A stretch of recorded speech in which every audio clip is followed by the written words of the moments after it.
noche, lunes 5 de septiembre, y estamos comenzando un nuevo episodio de Cultura Verdadera, Mes de la Patria, y por lo mismo este episodio nos vamos a concentrar en descubrir la historia desconocida del 18 de septiembre y de nuestras tradiciones chilenas. Tenemos grandes invitados, como siempre estamos en vivo y en directo, y los invitamos a todos ustedes allá a comenzar a escribir al hashtag Cultura Verdadera. Y para saber quiénes nos acompañan esta noche, quiero presentar quien está a mi diestra, un tremendo hombre, guapo, como se mantiene, por supuesto, don Osvaldo Cádiz, folclorista, viudo de Margot Loyola, escritor y fundador y director del grupo Palomar, uno de los conjuntos de música folclórica más antiguos de nuestro país. Gracias, por supuesto, don Osvaldo, por estar aquí esta noche en Cultura Verdadera. Si de comida se trata, solo él, el único, el grande nuestro, Juan Pablo Mellado, dueño y chef también de La Fuente Las Cabras, fanático de la comida chilena y autor de un tremendo libro que se llama Hecho en Chile. Gracias, Juan Pablo, por estar esta noche. Gracias. También nos acompaña Paulina Peralta, licenciada en Historia y en Ciencias de la Educación, investigadora, magíster en Políticas Públicas, autora del libro Chile tiene fiesta, el origen del 18 de septiembre, y nos va a estar contando una cosa impactante. ¿Usted sabía que antes, el 18 de septiembre, se celebraba 3 veces al año? Porque hemos perdido esa tradición, Dios mío. Por este otro costado nos acompaña ella, que llegó con todos estos juguetes que ustedes están viendo. Gracias, le agradecemos a Karen Platt Miller Turina, hija y heredera del destacado folclólogo Oreste Platt. Ha estado, por supuesto, trabajando desde 1996 en las reediciones de los libros de su padre. Es autora de Geografía del Mito y la Leyenda Chilenos y de los Juegos de Chile, Aproximación Histórica Folclórica. También está Javiera Beltrán. Javiera, gracias por estar acá, historiadora y coordinadora de proyectos de la Fundación Artesanías de Chile, cuyo objetivo es preservar el patrimonio cultural de nuestro país. Tenemos varias muestras que vamos a estar analizando a lo largo de esta noche de Cultura Verdadera. Y por último, y no menos importante, claramente nos acompaña Juan Pablo López Aranda, director ejecutivo de la Academia de Margot Loyola. Gracias a todos por estar acá. De alguna manera, Paulina, comienza el mes de septiembre y yo les preguntaba antes de comenzar el programa, como que nos pasa algo, como que los chilenos, el aire, algo nos produce efectivamente este mes que nos cambia hasta el estado del ánimo. ¿Cómo se celebraban antiguamente las fiestas patrias en nuestro país? La verdad es que las fiestas actuales son bastante parecidas a las de antaño. Yo diría que la fiesta nacional es una tradición que se ha mantenido con bastante continuidad en el tiempo. O sea, obviamente la fiesta ha experimentado cambios, pero yo diría que es una tradición con mucha continuidad histórica. En ese sentido, muy parecido el 18 de antaño con el de hoy, en que es una fiesta oficial, en donde el 18 propiamente tal es una fiesta oficial, con mucho protagonismo del mundo político, de las autoridades, y que tiene ciertas versiones populares que también son muy fuertes. En ese sentido son bien parecidas. ¿Y es cierto que en alguna oportunidad se celebraban 3 fiestas patrias a lo largo de precisamente el año? Sí, sí. La gran característica de las fiestas a comienzos del siglo XIX, a diferencia de lo que existe hoy, es que el calendario cívico, el calendario republicano, tenía efectivamente 3 fiestas.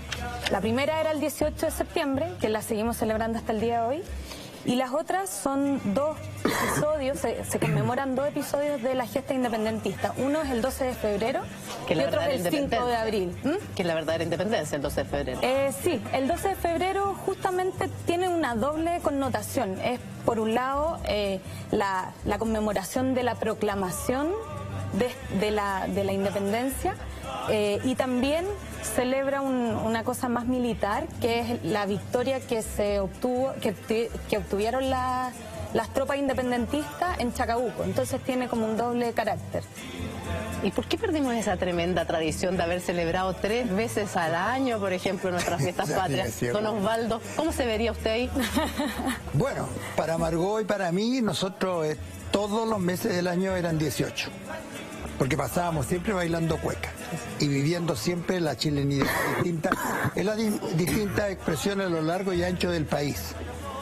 De tal manera que no necesitábamos tener una fiesta así preestablecida, pero sí algo muy importante. La Margot vibraba con el 18 de septiembre. Es que algo porque pasa. fuera de eso ella nació un 15 de septiembre. Ah. Nació justamente en el mes de la patria, nació cuando ya estaba el ritmo de la cueca, y decía que ella había sentido el ritmo de la cueca en el vientre de su madre. ¿Te das cuenta?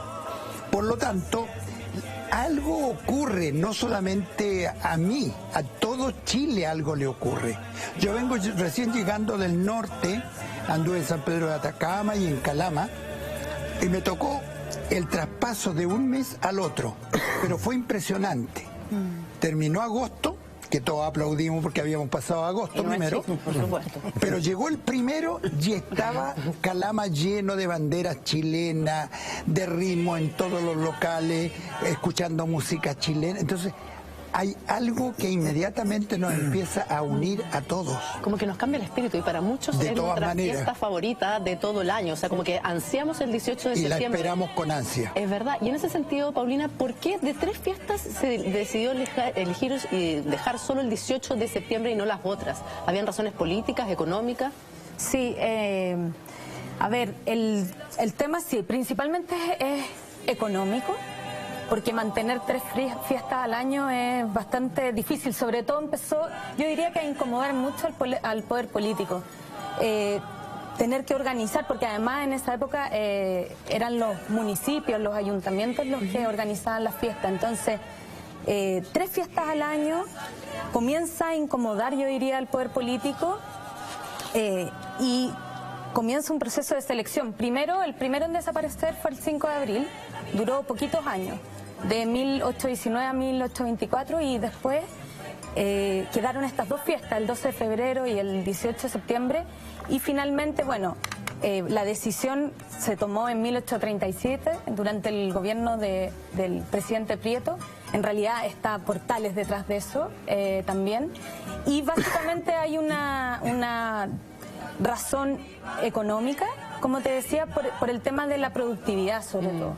¿Ya? Perfecto. Hay cosas que a lo largo de los años han ido cambiando. Por ejemplo, hoy día leía un libro que hablaba de la diferencia entre las fondas y las ramadas, que antiguamente en la fonda uno podía pernoctar, o sea, todo lo que es alojar. Hoy día entre la fonda y la ramada no hay mucha diferencia, sino más bien cuán grande es, cuán estilosa puede llegar a ser una fonda versus a una ramada. Pero lo que no ha cambiado, o sí ha cambiado, y para eso está Juan Pablo aquí presente esta noche, es la gastronomía, con la cual nos sentimos tremendamente orgullosos. ¿Qué platos son chilenos? La empanada finalmente es chilena. Vamos a la nota y después Juan Pablo nos explica cómo ha cambiado y cómo seguimos celebrando nuestras fiestas patrias a través de la gastronomía. Somos lo que comemos. Es por ello que la gastronomía resulta ser uno de los aspectos fundamentales para definir la cultura de un país. Por eso quisimos investigar si realmente existe una gastronomía chilena, cuáles son sus orígenes y qué historias se esconden detrás de los humeantes platos y de los sabrosos aliños que forman parte de nuestra identidad nacional. La llegada y conquista de los españoles al territorio chileno es sin duda el primer momento de mestizaje gastronómico. Y uno de los platos que mejor representa esta fusión de culturas es la cazuela, caldo que combina ingredientes propios de América con otros de origen europeo y que nació de la fusión del cori mapuche con los caldos y cocidos de raíces ibéricas. La cazuela es un plato bien mestizo, en cuanto que tiene productos muy arraigados a lo prehispánico, como el maíz, el choclo, pero tiene la carne, tiene el arroz, cosas que vinieron luego con la llegada de los españoles, ¿verdad? Cazuela se le denomina en España al lugar en donde se cuecen los caldos. Una cazuela ya es una olla finalmente, ¿ya? Podría llamarse vasija también en algún caso, pero claro, nosotros a partir de la llegada de los españoles, todo lo que hicimos en un pote, por influencia de ellos, le empezamos a llamar cazuela, porque hay muchos tipos de cazuela, ¿verdad? La cazuela está a lo largo de toda Latinoamérica. Claro, y también te diría de España y de varios otros países del mundo. Nosotros tenemos una directa influencia española por el nombre, por algunos de los ingredientes. Esto se parece al cocido de alguna manera. El cocido tiene otros ingredientes, tiene garbanzos, pero tiene carne, o sea, tiene una proteína y tiene vegetales, ¿ya? Tiene zanahoria, tiene papa. En esta revisión no podíamos dejar de lado a un clásico dieciochero, la empanada, masa rellena que llega desde el mundo árabe para expandirse por todo el mundo, porque las empanadas existen en diversas versiones alrededor de todo el planeta, desde las gyozas japonesas a las Cornish pasties británicas. Empanadas hay en cientos de versiones según el país, donde la masa y el relleno hacen la diferencia. Por eso en Chile, la empanada de pino, con su combinación de ingredientes y aliños, en lo que por siglos se ha hecho parte de nuestra identidad nacional. La empanada llega con los españoles, que hacen una empanada muy distinta a la nuestra.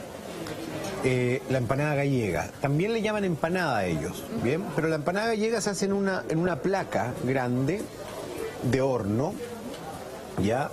Y se rellena con atún y pimentón, ¿ya? Y aliñada con páprica o pimentón rojo molido. Bien, muy diferente. Completamente distinto, y la masa se parece un poco, pero tampoco es igual. ¿Qué pasa cuando los españoles están acá y quieren recordar su empanada? No tienen los moldes en donde se hace esto y deciden hacer una versión más pequeña.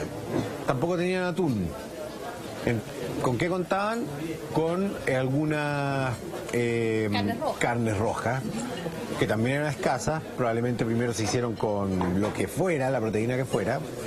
Pero de un momento empezó a ponerse la carne de vacuno con cebolla, que viene también del mundo, el nombre viene del mundo indígena.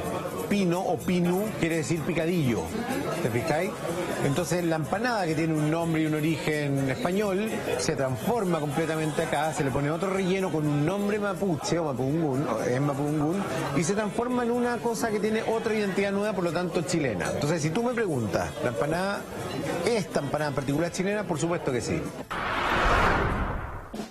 El mejor aliado de una buena empanada chilena es sin duda una copa de vino, porque el vino sin duda ocupa un lugar preponderante en la larga mesa de la gastronomía nacional. Nos gusta el vino porque el vino es bueno. ¿Fue el vino entonces la pareja perfecta para cada plato desde los inicios de Chile? ¿Cómo llegó el vino a nuestro país?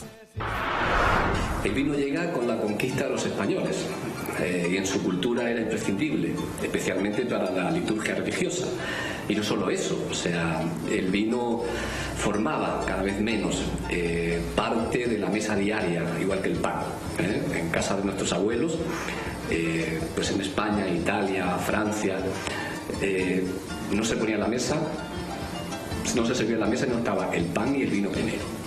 En la América precolombina estaban preferentemente las chichas, donde la mayoría eran de maíz. ¿Por qué? Por los almidones, azúcares que tiene este producto, fácilmente fermentables.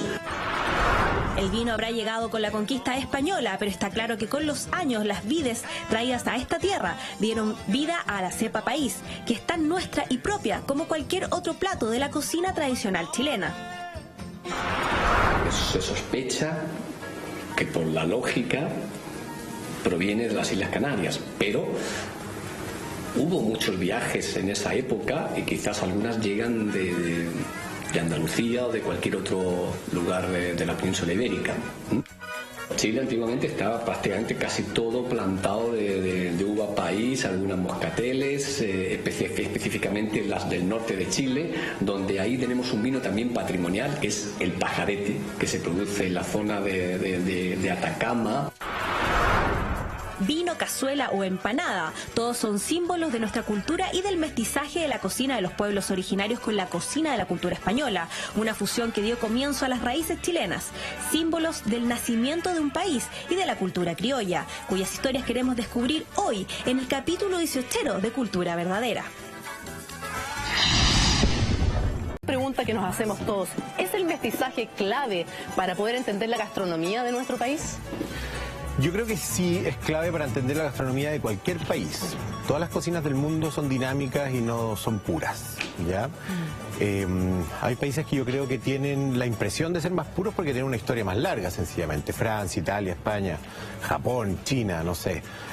Sin embargo, esos países incluso han tenido cocinas dinámicas que en su momento fueron modificadas especialmente por las inmigraciones. Te pongo el ejemplo de la cocina española. Después de 500 años de invasión mora, ¿tú crees que no se modificó no solo la cocina, sino todas las costumbres, incluyendo el idioma? El idioma. Todas las palabras que empezadas con al son de origen árabe, ¿verdad? Y están en nuestro idioma castellano. Entonces, por supuesto que la comida, siendo parte de la cultura, es algo dinámico que va cambiando, no solo con las inmigraciones, sino con el tiempo, con las modas en el último, digamos, en la última época de la historia. Y en ese sentido, al ser un país tan largo, ¿hay distintas versiones del mismo plato? Tú que has recorrido, que has investigado respecto 100%. a este tema, ¿hay distintos tipos de cazuelas? Claro que sí. Antes de entrar a este viaje culinario un poco por el país, que es bien amplio y diverso, me gustaría tratar de explicar un poco qué es lo que define finalmente la identidad culinaria de un país. No sé si vamos a estar de acuerdo todos con eso, pero para mi gusto no es la materia prima. Bien, y me gustaría aclarar eso con mucha vehemencia, porque se suele malentender esto. Hay mucha cocina o nueva cocina chilena que está haciéndose a partir de la materia prima, ¿bien? Pero si tú agarras un loco, una materia prima nacional, ¿verdad? Creo que es el único lugar del mundo donde hay locos, o de haber uno más por ahí. Y lo sirves crudo, lo cortas y le pones soya y wasabi. ¿Es comida chilena o es comida japonesa? De origen japonés tal vez, pero se hizo en Chile, dirían algunos cultores. Y ahí en ese mismo ejercicio, Juan Pablo, y la nota lo señala muy bien, te pregunto, desde el producto, el limón de pica, por ejemplo, que es un producto de origen nacional, que tiene denominación de origen. ¿Cómo haces tú la diferencia en términos de la regulación culinaria respecto de los sabores? Porque finalmente yo entiendo que eso sí tiene identidad. Y por lo tanto es perteneciente a un sector, a una localidad, y tiene un gusto diferente, o el tomate del vergel de Angola, en fin, va a tener elementos de sabores diferentes. Sí, te respondo siguiendo el mismo ejemplo. Para mí el loco crudo servido con soya y wasabi es comida japonesa. Da igual la materia prima que hayas usado. Sin embargo, hay materias primas que funcionan por sí solas, porque no tienen un recetario asociado, como por ejemplo el picoroco. Sigamos en el mundo del mar. El picoroco, que se usa en el curanto, en algunos cocimientos, etcétera, también se pone en una olla solo con vino tinto y se saca el piquito que tiene y se toma casi, se come la carne y se toma. Ese es un producto o una materia prima, para hablar claramente, que por sí solo nos puede identificar. Pero si hablamos de cocina, ya, que es algo más complejo que la materia prima, no son las materias primas las que definen la identidad, sino lo que tú haces con ellas. Y con esto, termino con el ejemplo del loco. El loco con soya y wasabi es comida japonesa. El loco con mayonesa, cocido primero, con mayonesa y con lechuguita, o con puesto en un plato chico, en una bandeja, no sé qué, puesto en un plato chico de entrada, en un restaurante, eso es comida chilena. Y en ese sentido los aliños tienen una particularidad muy especial en nuestro país. 100%. Yo te diría que, siguiendo un poco con el relato, son los aliños exactamente lo que definen la identidad. ¿Bien? Te lo decía con el ejemplo del loco, pero te cambio de producto, te cambio de materia prima. El chancho, o cerdo, como le estamos llamando extrañamente desde hace unos años en Chile, perdiendo el lenguaje local, ¿verdad? El chancho aliñado con salsa de tamarindo, azúcar, soya y maíz picante. Es un plato chino. Y bambú. Es un plato chino, ¿verdad? Aliñado con orégano, comino, ají de color y ajo y puesto en un horno. ¿Qué es? Comida chilena de la zona central de Chile, ¿verdad? Los aliños, por supuesto, que son los que definen completamente la identidad. ¿Y cuáles son los aliños que se repiten a lo largo de todo Chile, por ejemplo, Juan Pablo? Yo te diría que ese es un aliño muy característico de las carnes de chancho de la zona central de Chile, y también se usan harto en las carnes de vacuno o en los guisos en general, el orégano, comino, ají de color y ajo. Eso es como podríamos llamarle un curry o un masala, por ponerte ejemplos de otros aliños del mundo, a la chilena, y se llama aliño completo, tiene un nombre. Si tú agarras un sobrecito de aliño completo, lo das vuelta, los aliños que tiene son esos.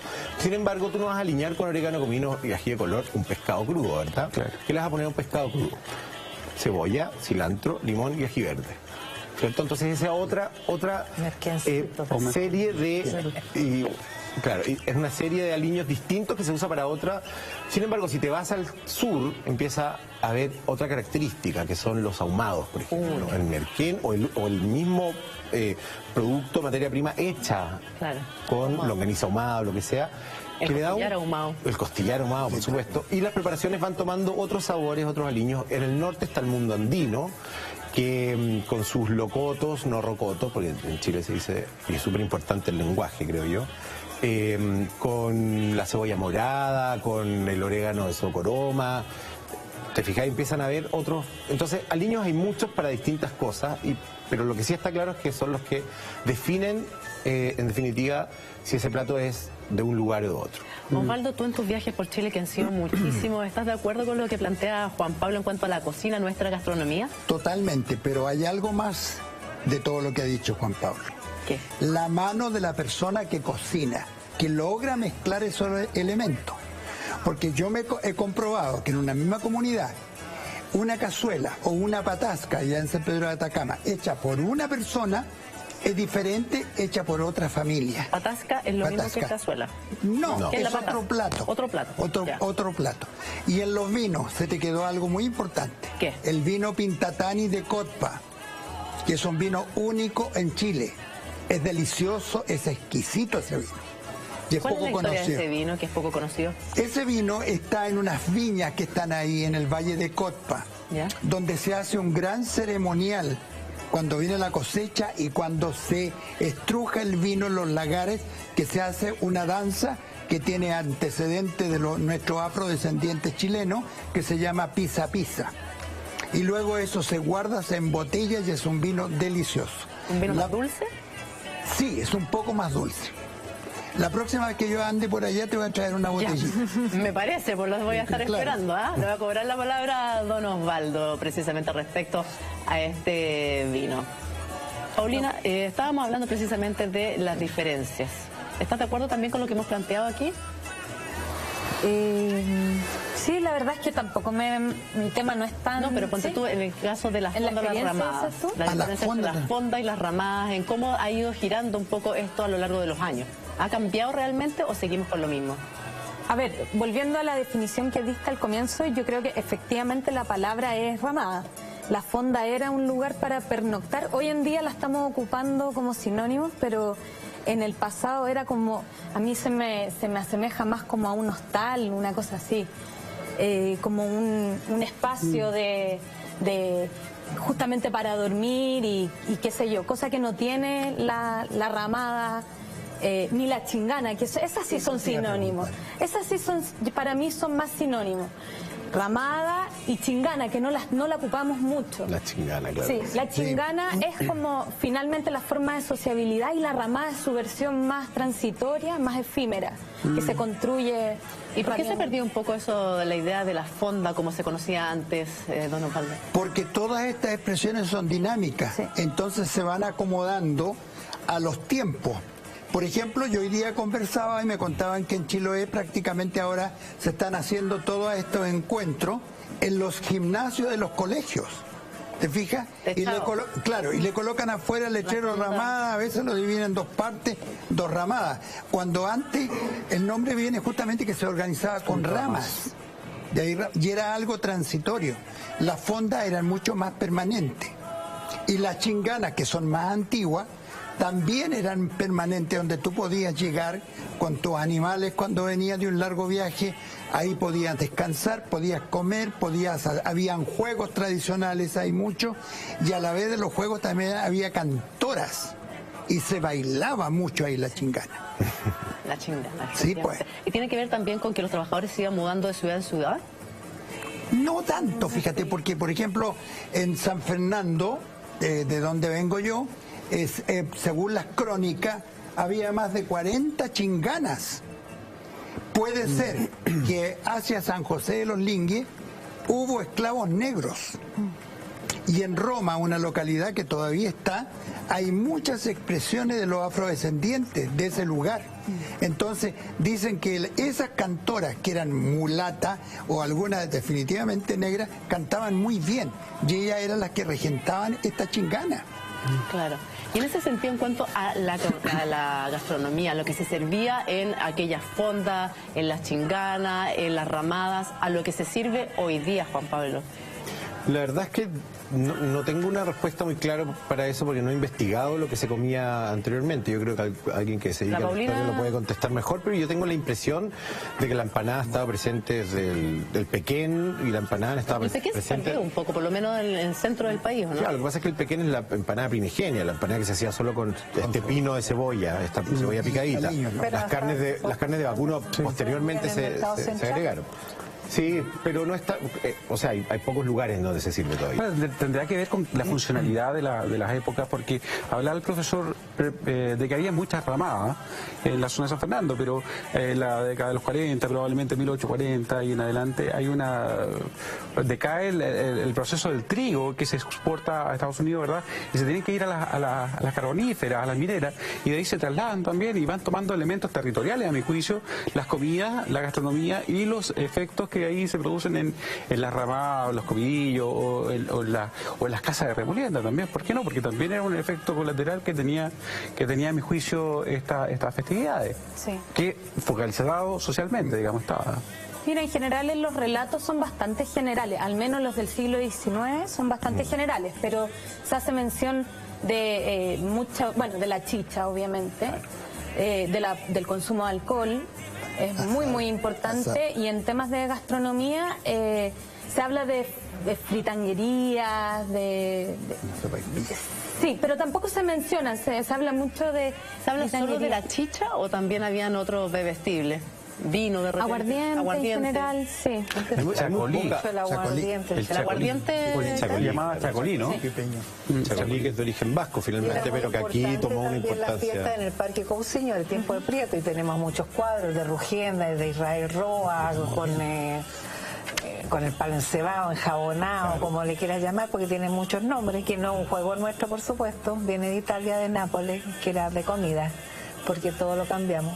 ¿Y por qué lo sentimos tan nuestro? ¿Nos jactamos del palo encebado? Los juegos son adoptados y adaptados, no hay ningún juego chileno, como todos vamos adaptando las comidas también, no tenemos ningún juego chileno. Ni uno, Karen. No, existen solamente dos juegos en América. ¿Cuál? El elástico que tú me preguntabas, que se creó en Bolivia por la altura y era con tipas de llama. ¿Ya? Y la canasta que le inventaron los uruguayos. Mira, Karen, vamos a hacer algo. Tenemos todos los juegos que ustedes están viendo en nuestro estudio. Vamos a seguir hablando de la danza, de la gastronomía, de la historia y también, por supuesto, de las cerámicas que van diferenciando en nuestro país, pero luego esta pausa comercial. Vamos a hacer una pausa cortita. Comida después, por favor.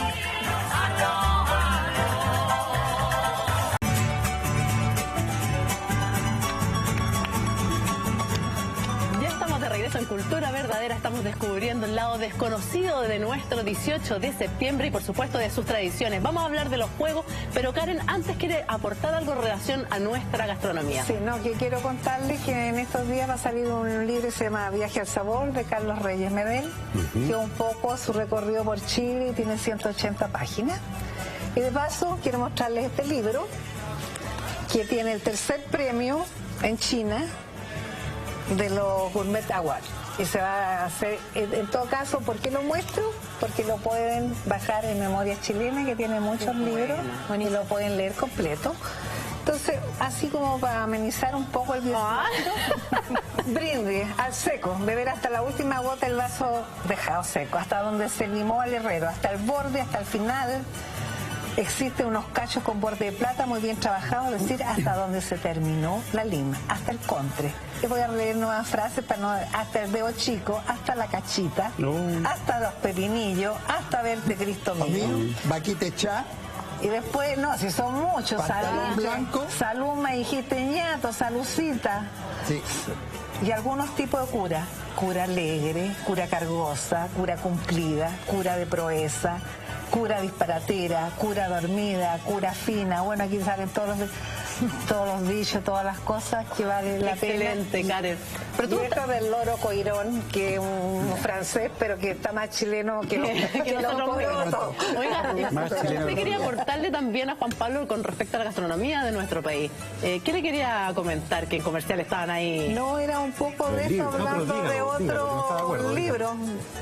Pero quería decir lo del libro de Carlitos Reyes, ¿no? Sí, ya, ok, ya lo Estoy digo. súper de acuerdo con eso porque, o sea, con pasar ese dato, creo que se lanza el 29 de septiembre. El de hecho. 16. Ah, ya. Ahora. Bueno, la cosa es que Carlos es de los pocos periodistas gastronómicos de Chile que ha recorrido Chile, de verdad, de norte a sur, pero pasando por cada pueblo y buscando, digamos, esta identidad diversa y maravillosa, y lo ha hecho bien. Y hablando de identidad, a su Karen, padre, a don Carlos Reyes con los por supuesto. maicucitos. Karen, tú hablabas respecto a los juegos tradicionales, o que nosotros entendemos como tradicionales en nuestro país, y que tú nos sorprendiste, por ejemplo, con la historia del palo encebado. ¿Cuál es la historia?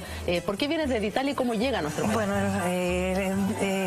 era que hacían un monte con comida en Nápoles, en Italia, y de ahí nació, se llama palo encebado, pavo encerado. Más hay una fiesta en Sevilla, celebrando a San Santiago y a Santa Ana, que se hace todos los años con la única gracia que no tiene premio. El palo inclinado con un banderín y te caes al río Guadalquivir si lo haces mal. Entonces de repente me han llamado de Francia que quieren venir a ver esto. Le digo, vengan corriendo porque en Francia juegan lo mismo pero con otro nombre. Si el canal tiene tanta plata sería fantástico.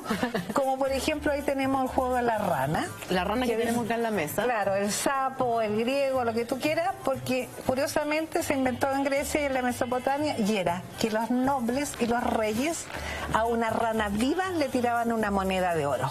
Entonces se cumplía el deseo. ¿Y cómo llega este juego a ser como parte de nuestros 18, de nuestras fiestas patrias que hay en todas las fondas de estar, juego de la rana? Tantos misterios en ese sentido que no podemos saber cuándo llegó ni cómo llegó. Es imposible. Es como los Moai, que todavía estamos en Isla de Pascua, ¿cómo se hicieron? Yo tengo una pregunta. Entonces, veo que ninguno de estos juegos en realidad nos pertenece. No. ¿Qué juego chileno tenemos? Ninguno. No le puedo creer. No. No le puedo creer. Paulina, Los levanta juegos la mano, tradicionales, los desesperada. juegos originarios, por ejemplo. No, ninguno. Simplemente acotar que si bien... A lo más chileno sería la carrera de la chilena. ¿Por qué? Porque llegaron los 75 caballos con Pedro Valdivia y se volvieron locos y fueron mejores jinetes que ellos y empezaron a pelo y empezaron a hacer una morturita con la oveja, empezaron a los cueros sin curtir y hicieron un montón de leyes. Y yo te diría que eso como que lo fuimos a adoptar, pero no conocían el caballo, llegaron de allá, o sea, en el 1500, ¿no es cierto? ¿Y qué le decimos a todos los niños que nos están mirando? Que no el trompo no es nuestro. Que No, por supuesto, más la mitad de los juegos no nacieron como juegos. El trompo era para fuego, la muñeca era para maleficio. Pero a ver, vamos por parte. El trompo, La ¿cómo era para flotación fuego? hacía que produjera fuego. La muñeca era para maleficio. Aquí el Museo de Arte Popular Americano tiene una colección que no saben qué hacer porque cada uno tiene enterrado otras cosas. ¿Cómo?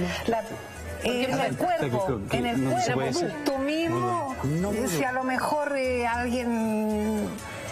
Me caía mal, yo enterraba algo. Exactamente, o la amante de esto para que no siga con mi marido. No qué hacen sé las yo. muñecas, o sea, no Profesora, mire, yo le digo una cosa, no vaya a ser que no hagan una figurita y porque usted está diciendo que en el juego chileno no empiecen a enterrar. Bueno, por ejemplo, Persa la Coqueje en Japón, que era el leñador que salía y le empezó en un árbol a hacer su muñeca, que es preciosa, y de ahí vino la Quimidol, y por ejemplo la rusa, que es del 1800, que puede tener de 5 a 20 figuras, tiene una cosa maternal, que es de protección de la familia, también tiene una cosa folclórica. Si tú en el penúltima muñequita le pones un papel, se te cumple el deseo. Por eso he traído esas cosas que cumplen. Soy enemiga de las Barbies, todas estas cosas. Yo creo que... Pero esto como lo mismo, yo pero en otra creo que época hay no. que ser, tener un muñeco de trapo que lo abrace la niñita, siente el corazón. Me gustan las cosas más sencillas. Todos los juegos han pasado por toda la etapa, desde lo más simple, perdonen que lo pase, que uno puede hacer una pirinola con 2 CD. Pero es que parece que no se ve la pirinola, póngala ahí. Tienen que vaya a Le cambio la rana, mira ahí. Le cambio la rana. O sea, Ya, no se gira, ¿no es cierto? Ya. Acá miren lo que es una vez, porque aquí todo lo que gira lo llaman trompo. Entonces, no. ¿Cuál es el trompo? ¿El que Este tiene es el clavo? trompo. Sí. Y el más feo es el nuestro. Este clavito bien feito. Este es de Ecuador. Eso es, yo le tenía Esa es otro la nombre, diferencia. eso, ¿eh? ¿Cómo se ¿Ya? llaman? Glaucha. Y algo acá así. tienen unos chatos y miren la punta. Obviamente que va a bailar 1000 veces mejor. Perfecto. Y estos son Entonces los en trompos. general le llaman hasta en inglés de todas las maneras, pero esta es una pirinola, perindola, tiene 3 nombres, o toma todo. Y hoy día todo está hecho en China, aunque no crean. Aquí tienen una, da lo mismo, toma todo lo que quieran. Está hecho, este juego se inventó en Israel. ¿En serio? Y es la fiesta de Hanukkah, que aquí está, y que se prende el candelabro 8 días, y que acá están las letras en hebreo, ponle cada una, y como hay que comer aceite, hasta ahí están las monedas de chocolate, entonces el primer día se prende al grande, el medio, y cada día vas prendiendo, y esta fiesta dura 8 días. Entonces ahora tienen la diversidad, usted ve que en Rusia, en Italia, en todas partes jugamos lo mismo, más bonito, más feo, o puedes hacer una cosa artesanal. No entiendo yo por qué todos los profesores en los colegios no se preocupan de hacer ratonera, pero que sea simpático, no la mamá que rompa una caja y haga las puertecitas bien feito. Sí, yo lo hice ahora recién con mi hija, no me quedó tan feo, no sea mala, oiga, Karen, pero le quiero hacer una pregunta. Así también los profesores nos enseñan a hacer volantines. ¿Los volantines tampoco son una tradición de China? ¿Sabes qué? Eran como las palomas mensajeras que tenemos... Nos van a hacer, van a llegar a haber guerra o ya llegaron la gente a ayudarnos. Así nació en China. Claro, y después también Osvaldo sabrá que en Guatemala el Día de los Muertos, la fiesta más importante, pasa casi a segundo lugar. Los muertos le van a dejar las flores, pero después en los colegios casi ocupan el patio y se hacen unas cosas gigantes. Pero Osvaldo, ¿tú estás de acuerdo con Karen con que nada de eso lo que hemos estado viendo? Todo cambiamos, nosotros llamamos bolita. Ella lo dijo, que los pueblos lo adoptan y lo adaptan. Por lo tanto, les pertenece a todo el mundo. Es chileno, entonces podemos quedarnos tranquilos. Tiene un sabor distinto. Se juega en forma distinta y significa algo distinto para quien lo utiliza. Por ejemplo, la rayuela. La rayuela que la vamos a encontrar en todas partes del mundo. Espérese, ese es un tema. Aguanta. Les voy a demostrar. El único país en que la rayuela debería llamarse el tejo. Claro. Y el único que se llama rayuela. ¿Cómo se llama esto? Todos los libros Cortázar, llega al cielo y están las portadas. Sí. Ya.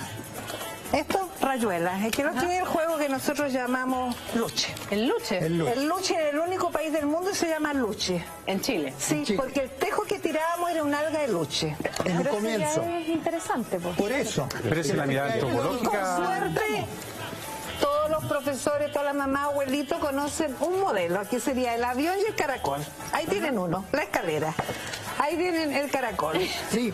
Ahí tienen la bailarina. Viene el cielo, el infierno, todo. Claro, todo lo que tiene quieran, es significado. infinito. Hay más de 50 modelos, entonces ¿de qué estamos hablando? Pero, profe, yo le voy a ahí hacer tienen una la pregunta. pasarela. Profe, quiero la hacer una pregunta. naranja. Está bien. Bueno, venía Pero está bien.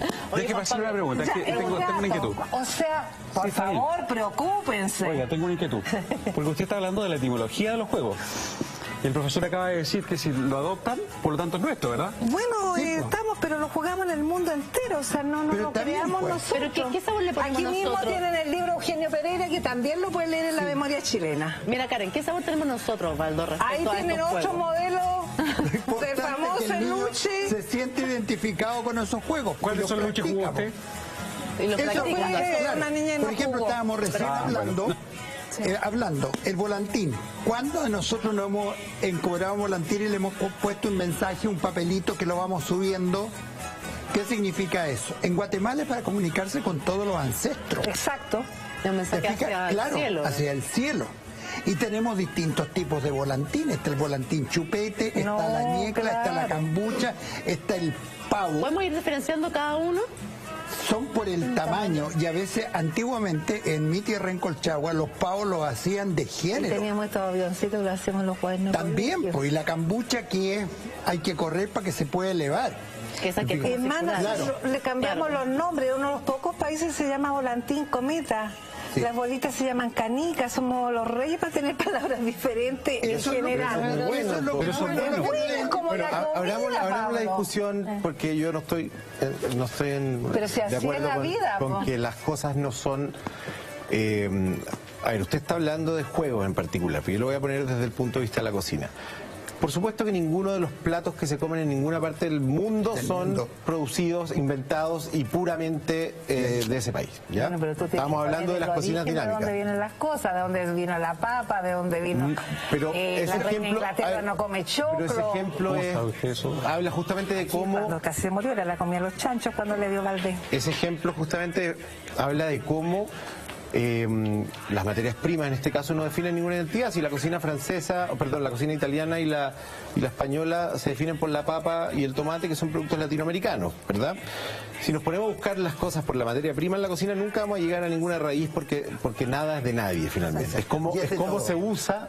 Bien, pero luego, cuando queremos entender por qué algo se transforma en algo nacional, la palabra clave que han dicho muchos acá es adaptación, ¿verdad? Sí. Cómo se han adaptado las cosas acá. Y desde la cocina podemos dar hartos argumentos si tenemos el tiempo, no sé. Bueno, yo tengo una página, se llama Los Juegos en Chile, adoptados y adaptados. El debate va a continuar, vamos a seguir hablando respecto a si son nuestros los juegos o no, respecto a la adaptación de los juegos. Juan Pablo, tú quedaste argumentando un poco respecto a que finalmente si nos apropiábamos o nos llegaban estos juegos, los adaptábamos a lo que somos nosotros, pasan a ser nuestros. Sí, eso pasa con todo, las materias primas se transforman y se adaptan y se convierten finalmente en cosas nuevas que son identitarias de los países que las transformaron en algo nuevo, ¿verdad? Y pasa en la comida, en muchos casos, muchos de los platos con los que nosotros nos podemos identificar han venido de, por ejemplo, Alemania. La comida popular, bueno, toda la comida popular de las fuentes de soda es súper alemana, comís chucrut, comís gordas, comís vianesas, tomáis chop. O sea, es lo más alemán del mundo, pero no tiene absolutamente nada que ver con cómo se comen esos productos en Alemania. No se llaman churrasco italiano, no se llama gorda, no se llama, ¿te fijáis? Italiano, no sé, dinámico, todos los nombres con los que lo hemos bautizado y no se comen una imitación del diner norteamericano que nosotros le llamamos fuente de soda.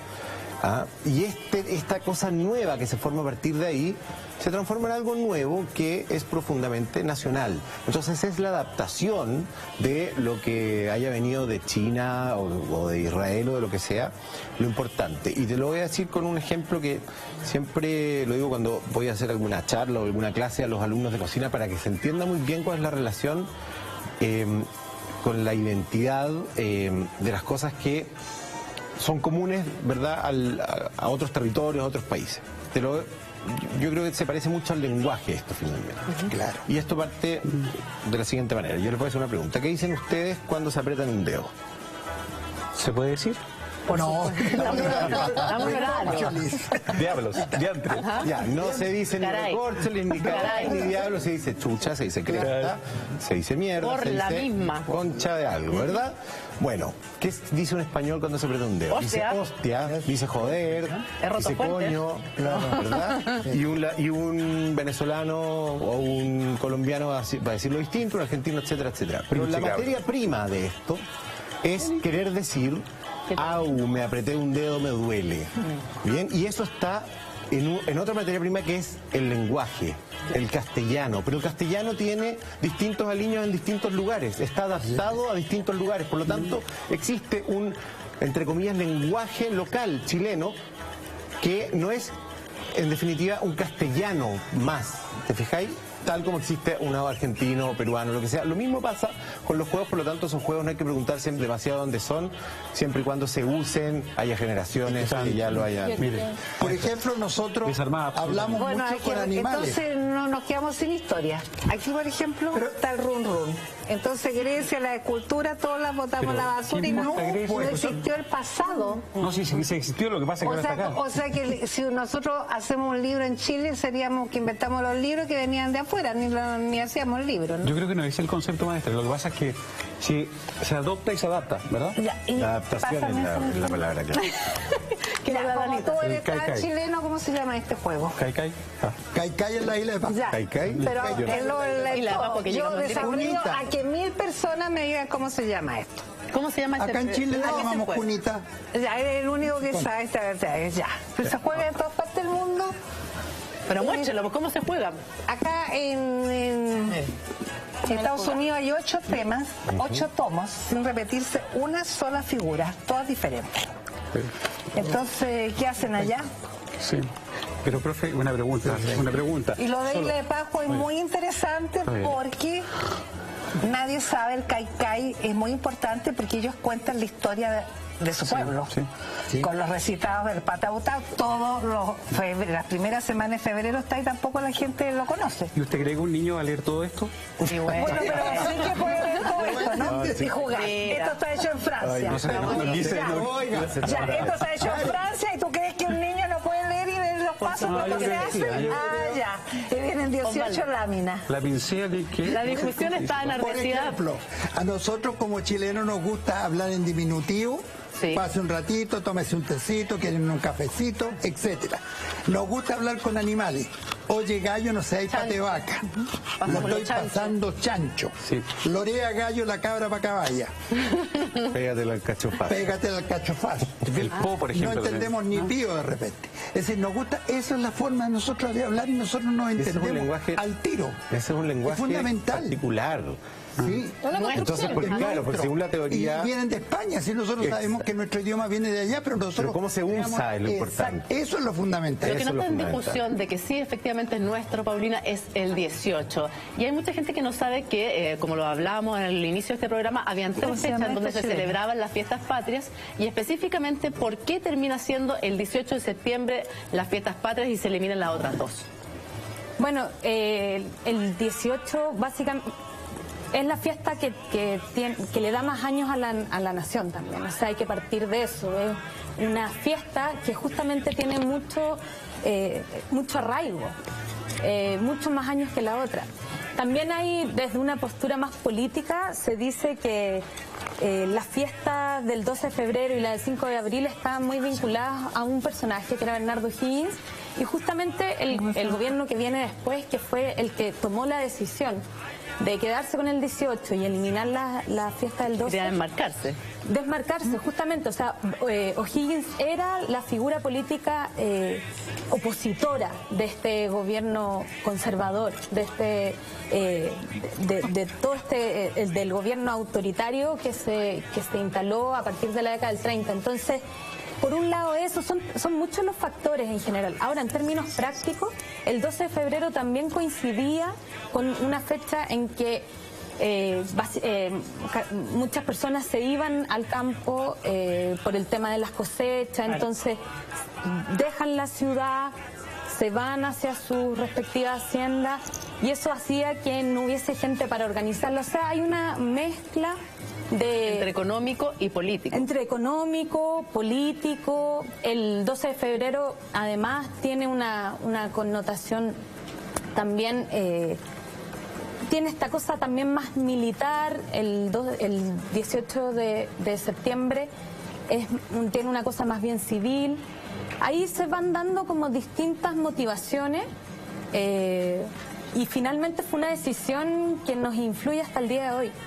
Y eso es bien impresionante, en realidad. A mí me sorprende mucho en general el tema de cómo una decisión en un momento determina, por ejemplo, que se generen estas confusiones de qué es lo que celebramos y por qué, y qué sé yo, y no celebramos la independencia. Ahora, respecto de eso, y a propósito de lo que estamos hablando de adaptación y de todos estos temas, a mí en lo personal, muchas veces cuando yo hablo de la existencia de 3 fiestas que después quedaron en 2, se dice mucho como, entonces, después de saber esto, lo que deberíamos hacer es abandonar el 18 y ponernos a celebrar el 12 de febrero, porque esa era la celebración de la independencia, y la verdad es que yo creo que justamente hay que tener la variable no solo del concepto o de lo que se celebra, sino del arraigo que tiene una... Es que también hablamos precisamente del tema de la adaptación. Y la apropiación. Finalmente, claro, adaptamos el 18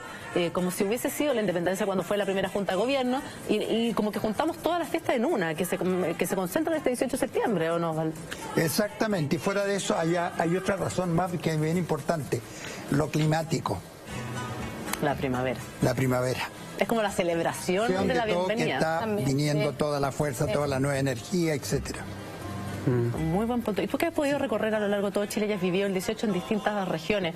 ¿Varía mucho del norte al sur de nuestro país? Mira, en todas las partes es la fiesta, las ramadas, las fondas, como queramos llamarlo, es un gran aglutinante social que permite a la comunidad compartir, vivir, disfrutar con distintos ritmos. A veces en algunos lugares se baila mucho más cueca, en otros lugares se baila mucho más cumbia. Incluso ranchera, ¿no? Claro, en ranchera. Pero la ranchera, ¿la que viene de la mazurca europea o la que viene de México? Porque son dos cosas distintas. En nuestra Patagonia, mucho chamamé. Te das cuenta que es la danza más popular en estos momentos. Pero en todas partes se celebra con el mismo fervor y con el mismo entusiasmo. Y eso es lo importante. ¿En qué momento se hizo Juan Pablo el asado como el protagonista del 18? Porque uno hoy día dice 18 de septiembre y al tiro piensa en la parrilla. Claro. Como que lo asocia, una cosa muy rara, la empanada de pino, la chicha, el vino y vamos con la parrilla. Yo creo que tiene que ver también con este factor climático de estar después de haber estado encerrado mucho tiempo, poder salir al aire libre, digamos, ¿no? Y no sé el momento exacto en que empezó a ser una tradición. Lo que sí me llama la atención es la anticuchización del 18, que es una cosa que yo no sé si se hacía mucho antes, ¿eh? Pero yo creo que tiene que ver con eso, ¿eh? Con la posibilidad de estar al aire libre, de cocinar, cosas que tienen que ver con la parrilla, ¿ya? Me gustaría aportar con respecto a la diversidad, tú decías, de la celebración, a lo diversa que es la cocina también a lo largo del país, tal como se celebran los bailes distintos. Y estábamos hablando antes de la cazuela cuando salió la nota. Es muy lindo ver cómo se hacen cazuelas distintas en distintos lugares de Chile, cómo es la cazuela nortina versus la cazuela chilota, por ejemplo, la del centro es la típica cazuela que comemos con zapallo, papa, choclito, ¿verdad? Como cosas fundamentales. El choclo, ojo, solo en el verano, porque en el invierno es el choclo molido y seco que se llama chuchoca, ya que se guarda para el invierno. Pero si tú le hablas, y con esto lo que quiero decir finalmente es cómo está centralizado hasta en temas culinarios y en temas de emblemas nacionales culinarios, cómo está centralizado Chile. Si tú le hablas al chilote, de la empanada, la cazuela y el pastel de choclo como los platos de este país, el chilote te va a decir, no, pues yo como cazuela de cordero con luche. Y yo como una prieta a la que se le agrega, aparte de la sangre y la cebollita, una col chilota, y es otra cosa completamente distinta. Entonces, lo que nos identifica en la zona central se apropia un poco y va como comiéndose a lo de la zona, a lo de los extremos. Y yo creo que ahí hay algo que corregir ahí, y no sé si lo planteo como pregunta.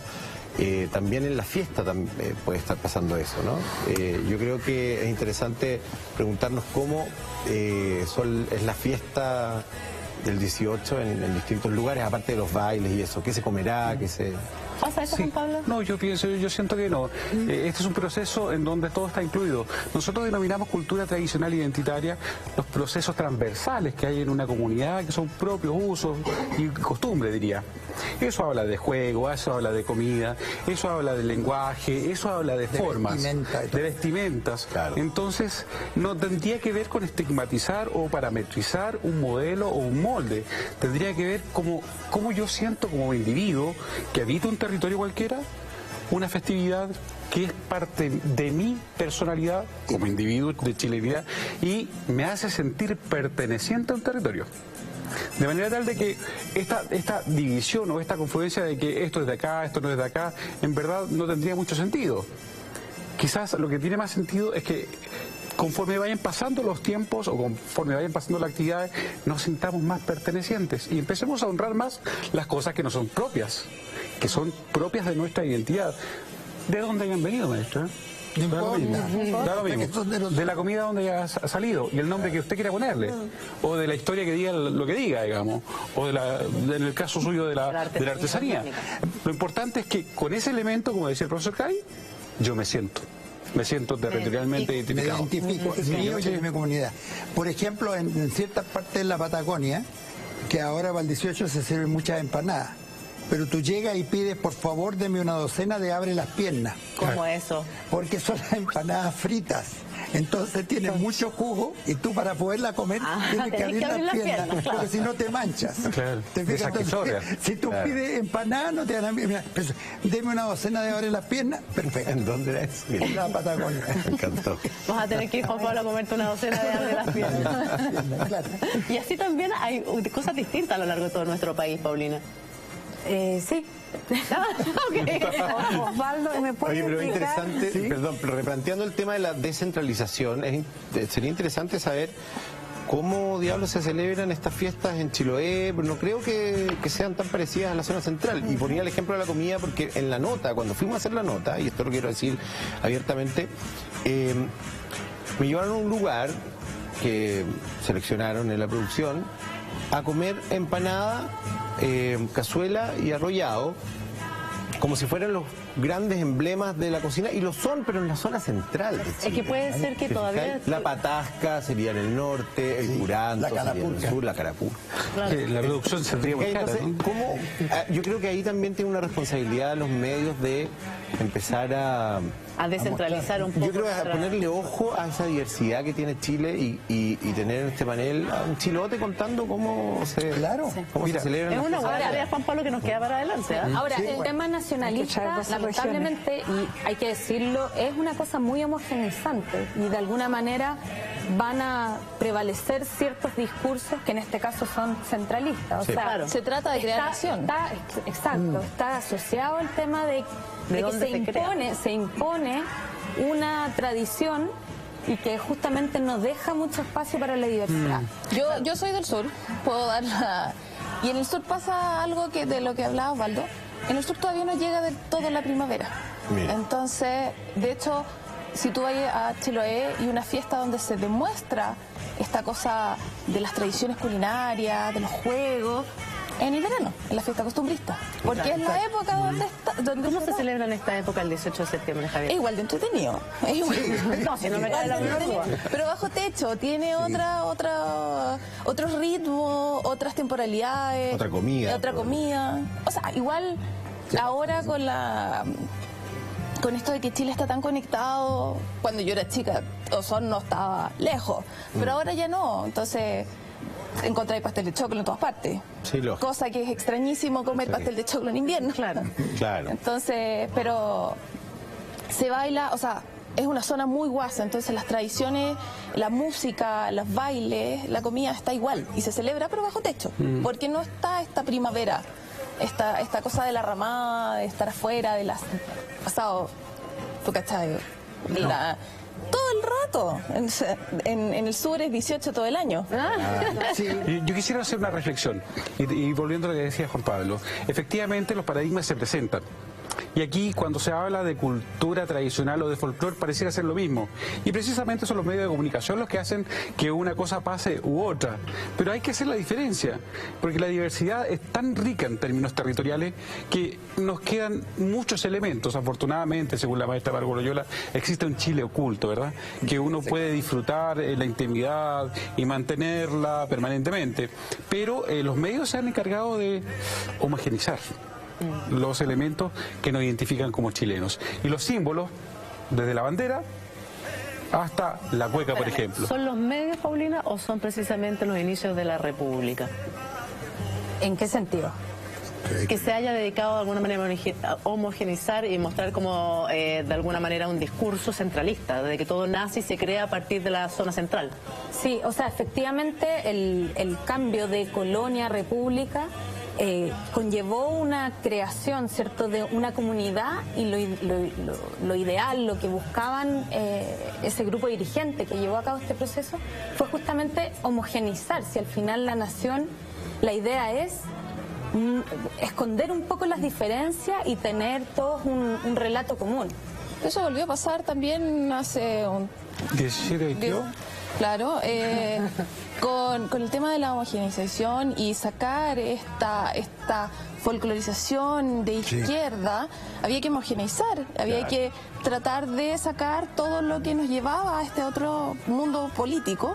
Entonces se vuelve a crear este 18 de septiembre muy republicano, muy decimonónico, y ahora recién está volviendo. O sea, si nos miramos los últimos 10 años cómo ha cambiado el 18 acá en Santiago. Recuerden cómo nos enseñaban la cueca cuando éramos chicos nomás, y la cantidad de manifestaciones que tiene la cueca en realidad, en sus versiones genuinas y honestas cuando se expresan, como el flamenco, digamos. No hay que irse muy para atrás para ver los cambios. No es esa cosa de coreográfica disfrazada que nos enseñaban cuando eran chicos. Pero la pregunta que queda en el aire, ¿son los medios o es la, o es la el grupo hegemónico?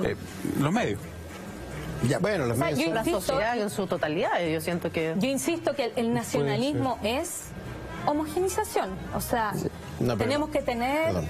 O sea, cuando estamos hablando de identidad nacional, lamentablemente, lo que dice, digamos, en términos teóricos, es que tenemos que ser medianamente iguales. Claro, tienen que haber ciertos parámetros comunes, pero tú no estás de acuerdo, Juan Pablo. No, con lo que apuntabas tú, que podía ser la misma sociedad la que va adaptándose a esos procesos. Yo creo que hay ejemplos clarísimos que te dicen lo contrario. España es uno. Con la llegada del franquismo se trató de homogeneizar el país, no solo en el lenguaje, instalando, o sea, tratando de matar los distintos idiomas que tenían, el catalán, el euskera, etcétera, etcétera. ¿Qué pasó después de 40 años de franquismo? Que cuando se vuelve a la democracia, resurge esto aún con más fuerza, con ganas de independizarse. Claro, como Barcelona. Y esas tradiciones de cada uno de los lugares de España se mantuvieron y surgen con la misma fuerza y fueron agarrando aún más, digamos, a partir de las prohibiciones. Entonces yo creo que los pueblos no le hacen mucho caso a estas intenciones hegemónicas y... Finalmente los pueblos son sabios, ¿no? Pero si no nos olvidemos que no hace mucho tiempo en nuestro país fue prohibida la zampoña, la quena y el charango por ser instrumentos subversivos. Y ¿cuántos grupos, cuántas tropillas de laca tenemos en nuestro norte? Claro. ¿Cuántos quenistas tenemos en nuestro norte que están tocando? Y sin ir más lejos, acá en Santiago hay más de 60 o 70 grupos que cultivan y se sienten parte de esta música. El pueblo es muy sabio. El pueblo a veces guarda manifestaciones, pero cuando pasa la prohibición o aquello que lo oprimía, resurge. Por ejemplo, en un poblado al interior de la provincia de Loa existía el baile de los cuartos, que consiste en que se toma un animal, cada uno, dos parejas de las patas del animal y se va bailando por las calles. Es en los 4 sentidos, los puntos cardinales. El padre Lepage lo prohibió, pero la comunidad lo siguió haciendo en otra ocasión y muy oculto. Murió el padre Lepage y ahí tenemos el baile de los cuartos totalmente vigente en este momento. Y en ese sentido te quiero preguntar, Osvaldo, por lo que sucede, por ejemplo, con el rodeo que ha sido tan cuestionado durante los últimos años en nuestro país. ¿Cuál es tu percepción respecto a esta tradición? Que tenemos que tomar el rodeo en su totalidad como una gran fiesta, porque no solamente es lo que está ocurriendo en la media luna, es todo el entorno, hay romada, hay fondas, hay cantos, hay artesanía. ¿Te fijas? Acude muchísima gente a esto. Por lo tanto, yo creo que lo que hay que hacer es hacer un gran debate a ver qué es lo que ocurre. Porque son los animalistas, pero si empezamos con eso, las carreras de los caballos en pelo, cuando la carrera de los galgos, también, ¿te fijas? Entonces, ¿qué cosa? ¿Cómo lo vamos a poder prohibir eso? ¿Y se podría llegar a erradicar, según ustedes, por ejemplo, el rodeo, que es algo que parece tan nuestro? Yo creo que no. ¿No, Juan Pablo? Yo creo que está tan erradicado. No, y fuera de eso, hay rodeos oficiales y rodeos que se llaman pichangas, que se organizan así en cualquier comunidad. Yo creo que es más probable que se incluya una nueva tradición al rodeo, que es la manifestación de los animalistas afuera, y van a ser parte de la fiesta, ¿verdad? Y va a haber otra cosa más.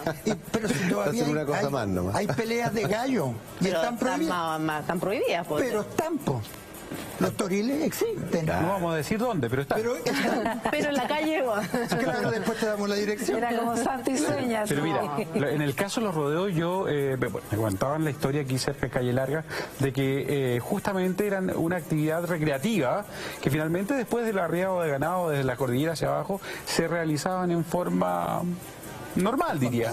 Ahora, si bien comparto algunas cosas con los animalistas en lo personal, creo que tomar esto del rodeo o la eliminación del rodeo es una cosa demasiado populista y demasiado sin estudio, ¿verdad? Yo creo que hay que converger un poquito más en los temas más profundos de la identidad cultural de nuestro país y desde ahí entender algunos elementos, mediar también, por cierto, llegar a acuerdo.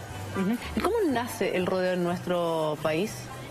Por ejemplo, ¿alguno tiene antecedentes respecto a...? Tú lo dijiste, sí, pues, la separación del ganado. La separación del ganado que viene de la cordillera. Cuando traían a lo largo de las Mira, ruedas. se dice que bueno, había primero pircas, en las pircas se apiñaban los animales y se empezaban a seleccionar según la categoría del animal. Eso ocurrió en toda la zona central de Chile y un poco más tal vez. Y desde ahí, bueno, ese apiñamiento tenía que ver, no soy experto, pero eso es lo que yo entiendo, ese apiñamiento tenía que ver con la selección del mejor o del peor ganado y por selección natural se iba descartando, ¿verdad? Ese era el sentido. ¿Y cómo se hacían? Para no lastimar al animal, se ponían ramas de arbustos que aplacaran el golpe del caballo y del animal. Así nacía, digamos, y todavía se cultiva, entiendo yo, en algunas veraneadas que hacen todavía nuestros arrieros.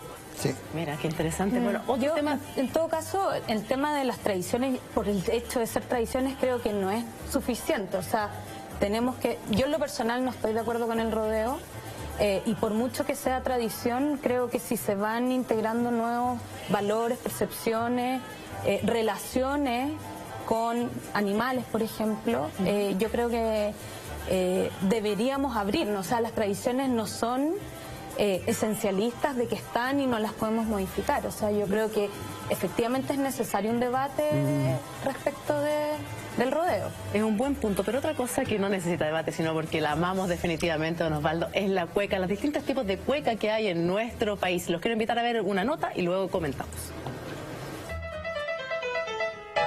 La cueca para mí es euforia. Es la alegría y la fiesta más profunda que tiene el pueblo chileno. Es una pasión que es difícil de describir, pero es un sentimiento que es muy alto. La cueca nace de la poesía y la poesía nace justamente de una ebullición natural, no es algo muy meditado, es algo que fluye. Bueno, la cueca, antes que todo, es la danza nacional. Yo creo que la cueca demuestra la alegría de nuestro pueblo.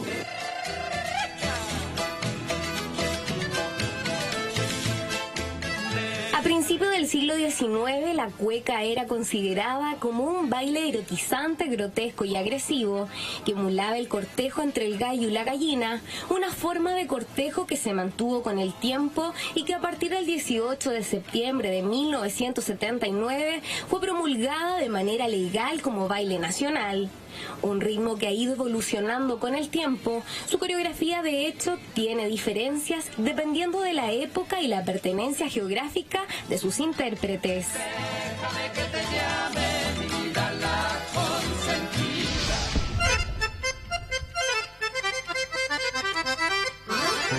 Quienes la bailan, la cantan y la disfrutan de manera social se esmeran porque cada vez sean más quienes entiendan el significado de sus ritmos.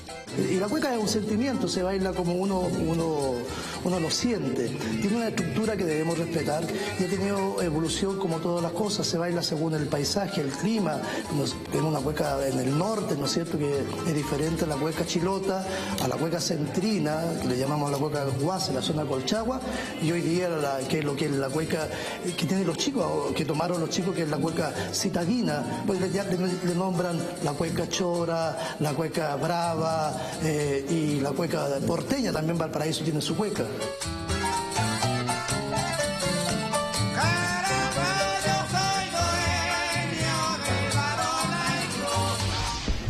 Yo brindaré por la cueca, que es el baile nacional, por su origen terrenal como fue la zamacueca, desde el norte tierra seca hasta el sur con sus canales, Nuestra danza espanta males y alegra el corazón, dejando en cada región sentimientos nacionales. Muchos son los estilos de cueca que existen y sus cultores se han aproximado a ella por distintos caminos. Lo que a mí me llevó a hacer cueca, yo ya venía más de 15 años haciendo música. Y con la cueca de Roberto Parra en los años 90 yo me empezó a interesar la cueca, hasta que por ahí por el año 2000 me llegó un disco de Los Chileneros. Los Chileneros son el grupo fundamental para nosotros de lo que es la cueca brava, y fue la inspiración máxima. Escuché a Los Chileneros, fue un rayo de luz que me llegó y me inspiró, y me di cuenta que como chilenos teníamos nuestra propia cueca, que no era la cueca de los quincheros, de los arbolitos, de los caballos, sino que había una cueca relacionada con mi ciudad, con Santiago, con los barrios que yo vivía. Yo pienso que el hecho que hayan trascendido históricamente, que hayan marcado una huella tan importante como lo que forjaron, ¿no?, como para el movimiento que existe hoy en día, fue gracias a Nano Núñez, porque él era el peleador, el que perseguía poner esto y no descansaba. A ver, yo llegué a la cueca tratando de resumir así, a través del gusto por la poesía. Desde niño, desde la adolescencia, con mi hermano compartíamos mucha poesía chilena, y en la búsqueda de la poesía chilena me fui encontrando con poetas populares, y después fui encontrando este alto nivel de poesía en la cueca, en los chileneros, en la escritura del Nano Núñez, en las cuecas que habían de la tradición.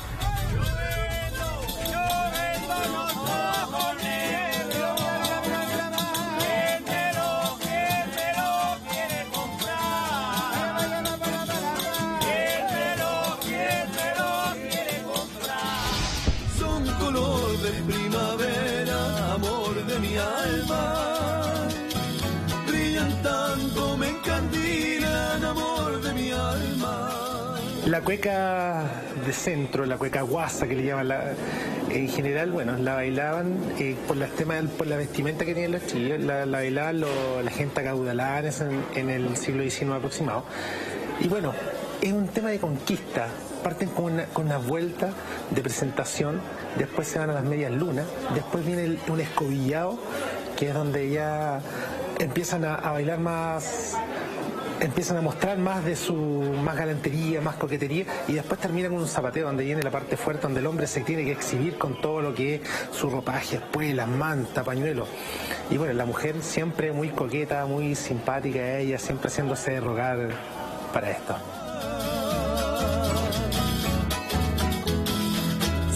La cueca guasa es la más conocida en general, en los últimos años la cueca brava también ha ido tomando fuerza. La cueca brava tiene un sentimiento que es especial, es más cerca, es de mucha seducción, tiene una característica y un matiz especial de cercanía, y obviamente que se baila con mucho respeto por la pareja que tiene al frente, pero siempre es como una conquista. Aunque todas las cuecas es una conquista, pero la cueca brava tiene una parte especial. ¿Por qué? Porque la bailamos cerca y se baila con un ritmo corporal que es distinto a las otras cuecas.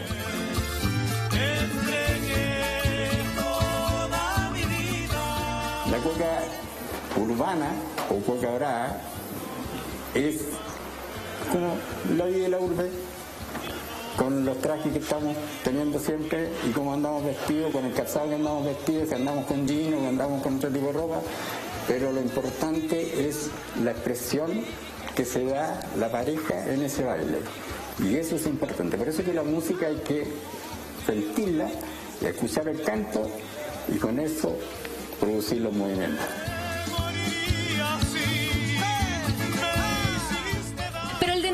Común de los exponentes de la cueca, ya sea quienes la interpretan, la bailan o la estudian, es la pasión que imprimen en cada uno de los acordes, movimientos o conversaciones, y las ganas de lo que puede parecer un baile impuesto se transforme en un disfrute real de una tradición con historia e identidad.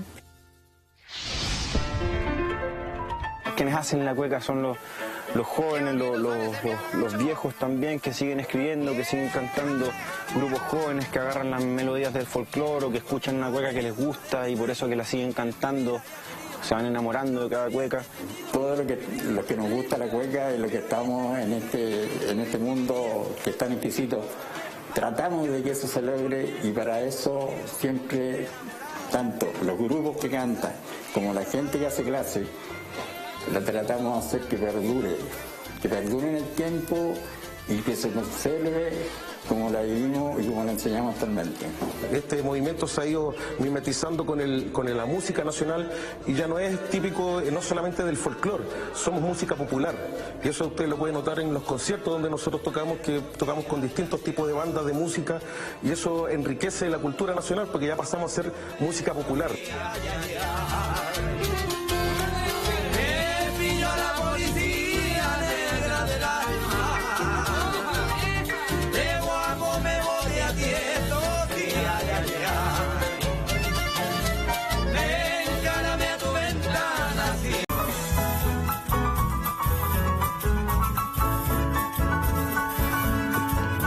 De regreso en Cultura Verdadera, día lunes, hablando de la historia oculta de nuestro 18 de diciembre y sus tradiciones, y por supuesto de nuestro baile típico, la cueca. Osvaldo, ¿es cierto que en algún momento en el siglo XIX incluso llegó a ser mal vista la cueca en nuestro país? Mira, sí, incluso fue hasta prohibida porque se consideraba que era un baile muy erótico, ¿ya? Y hubo grandes bailarinas, como la Peta Basaurre, que tenía una chingana, la chingana en Arenal, para allá por el barrio Independencia, la Monona, que era otra chinganera más, que cuando bailaba Sama Cueca mostraba hasta las ligas, lo que causaba un escándalo en la época.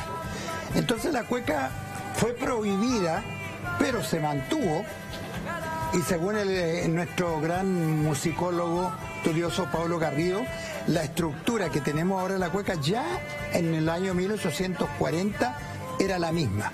Y Osvaldo, ¿cómo se mantuvo? ¿Cómo logró seguir viva a pesar de esta prohibición? El pueblo se identificaba con ella y la mantenía viva. ¿Dónde la bailaba? Donde podía. Porque también no solamente la cueca. Fíjate que en nuestro norte, esa gran danza que tenemos, el cachimbo, después de la guerra del 79 fue prohibido. Y la gente lo bailaba oculta en los salones, en ciertas épocas del año. O la iban a bailar a las chacras en pica. Y se mantuvo, y tú lo tienes ahora con plena vigencia, con pleno auge. Lo mismo que ha pasado con nuestra cueca. Ahora, en estos momentos, hay una fuerza enorme de parte de la juventud, que según algunas personas que han venido a estudiar este fenómeno, este movimiento de la gente joven surge en contra de esa otra cueca estandarizada que nos trataron de imponer en una época, que enseñaron en los colegios. Tantos pasos para acá, tantos pasos para allá. El 8. No, la cueca es un pájaro libre que vuela sola. Y como toda danza tradicional es expresión de vida y sentimiento. O sea, no hay una sola manera de bailar. No, es como tú la sientas.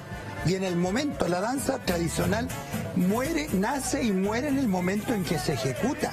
Se acabó, tú no puedes bailar dos veces exactamente una misma cueca, porque va a depender del momento, de la persona con la cual tú estás bailando, del acompañamiento. Es decir, hay todo un entorno frente a esto. O sea, no hay un esquema fijo, Juan Pablo. No, el esquema está. Mira, la cueca a lo largo de todo el país va a tener una estructura, un esqueleto. Pero todo lo que tiene ese esqueleto se lo coloca a la persona cuando lo interpreta. Efectivamente es una expresión de vida. Y desde ahí trabajamos. Claro. Pañuelos al Viento, Los Cuecazos, San Bernardo, Maipú, todos ya están trabajando en este fenómeno de la cueca como una forma de expresión de vida mucho más moderna. ¿De dónde llega la cueca a nuestro país y cuáles son las diferentes cuecas que existen? Bueno, se lo vamos a contar en algunos momentos. Importante que... Y la cara se ríe, la cara se ríe. Dice, ya. No, probablemente se trusca. Claro, pero es más atrás. Pero eso no está un poco iguales. Porque todos los estudios nos han llevado a que en una parte del norte de Perú, en la parte de Saña, surge esta danza y que llega a Lima con el nombre de Sama Cueca, pero originalmente tuvo el nombre de Samba Cuca, Samba Clueca, Samba Culeca. Y con ese nombre, según la crónica, llegaría a fines del año 1824, comenzó en 1825, a Chile, a los salones. Se expande y el pueblo se entusiasma con esta danza y empieza a apropiarse de ella. Y sigue el proceso natural. Pero no solamente nosotros tenemos cueca en Chile, también hay cueca en Bolivia. También, de hecho, lo quisieron declarar patrimonio nacional de Bolivia. exacto, y hubo toda una polémica de que la cueca es nuestra. Sí, pero esta zamacueca que llega a Chile, acá se empezó a llamar, después se perdió el nombre de zamacueca, se empezó a llamar cueca chilena. Y en un momento dado se empezó a llamar solamente chilena o chilenita. Vuelve hacia Perú alrededor del año 1860 aproximadamente. Se retoma y empiezan a bailarse con mucha fuerza ya hasta la guerra del 79. ¿Y qué pasa? Era absurdo que el pueblo estuviera bailando una danza que se llamara chilena si estaban en conflicto con nosotros. Entonces el tunante Gamarra le cambia nombre y le coloca marinera en honor a los marinos peruanos. Pero con el nombre de chilena sigue su camino y queda en una zona de Ecuador, en Loja, donde se baila chilena. Sigue a Guatemala y allá se llama chilena. Y por todo esto, eso lo puedes hablar perfectamente bien tú, llega al estado de Guerrero, Oaxaca, en México, donde está plenamente vigente con el nombre de chilena. Bien. Y por otro lado va a pasar a Bolivia y va a pasar a Argentina. No te olvides que toda la zona de Cuyo, eso era chilena. Entonces, de aquí pasa la cueca cuyana es muy distinta a la zamba, aunque la zamba tiene también su raíz con la gran zamacueca peruana. Mira. ¿Te dan cuenta? Y si tú vas ahora a la zona de Neuquén, vas a ver a nuestros campesinos bailando en esa zona. Ahora, en su origen la cueca no era muy bien vista por la élite. No, se bailó en la élite. ¿Se bailó también, la élite? Sí. Después ya se consideró que era un baile lascivo, libidinoso. Entonces porque era un baile de conquista. Sí, y era con los movimientos de cadera, la insinuación del pañuelo, la mirada, ¿te fijas? Entonces todo eso la tomada de repente. Claro. Y que ocurre un fenómeno que nosotros no nos damos cuenta. Hace unos pocos años atrás vino una gran etnocoreógrafa húngara y dijo que en ninguna parte del mundo había visto una danza más sensual y más erótica que la cueca de Chile. Y yo miraba y la cueca decía, yo no me encuentro sensual y no me encuentro erótica. Pero fíjate que sí, que es verdad. Sí. Tiene eso. ¿Sí? Por eso cuando está bailada con expresiones del individuo. Claro, no cuando está coreografiada. ¿Y eso de alguna manera se trata de extraer durante la dictadura en que se pone esta cueca rígida que claro, enseñaron a todos? Claro, se trata de estandarizar una cueca, la cueca del guaso. Claro. Pero volviendo a la expresión que decía Juan Pablo, Margot Loyola decía que cuando ella bailaba cueca y no salía con dolor de ovarios, no había bailado. Mira qué lindo. Claro. Exacto. Eso es la cueca.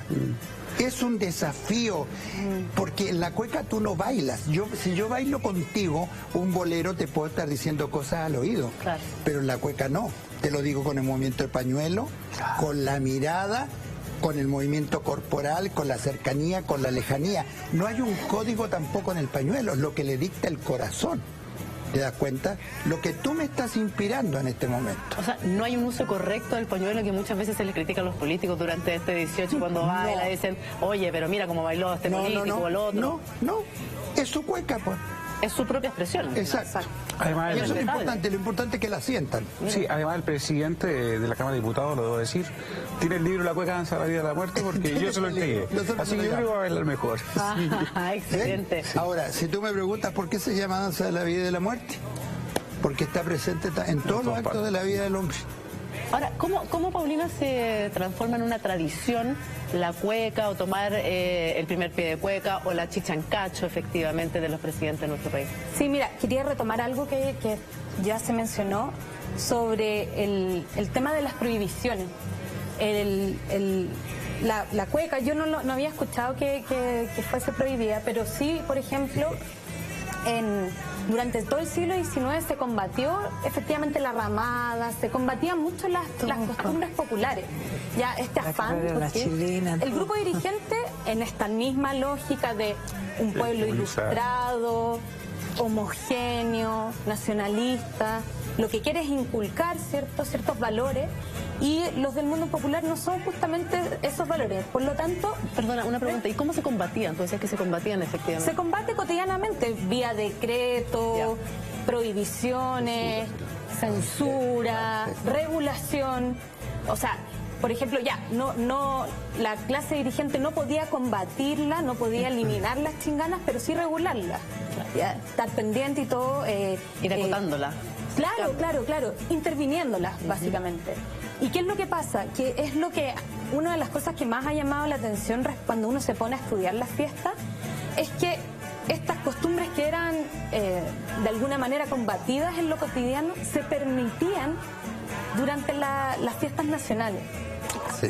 Entonces, uno puede empezar a buscar razones de eso, y justamente lo que aparece es que la clase dirigente finalmente lo que quiere es que el pueblo participe, que de alguna manera se apropie de estos nuevos valores nacionalistas, de esta nueva idea, esta nueva comunidad.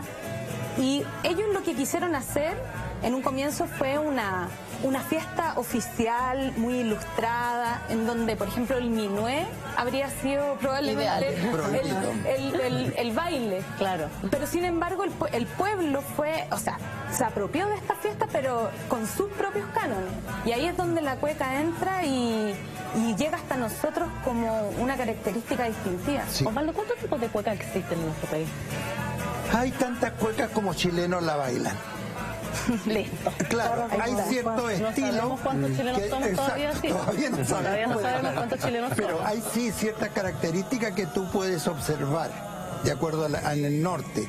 Si en la precordillera se baila, no hemos encontrado cuecas con mucho zapateo, más bien con escobillado, con pasos falseados, con avance y retroceso, que en otras partes hay desplazamientos semicirculares. No en todas partes de Chile existe el paseo. ¿No?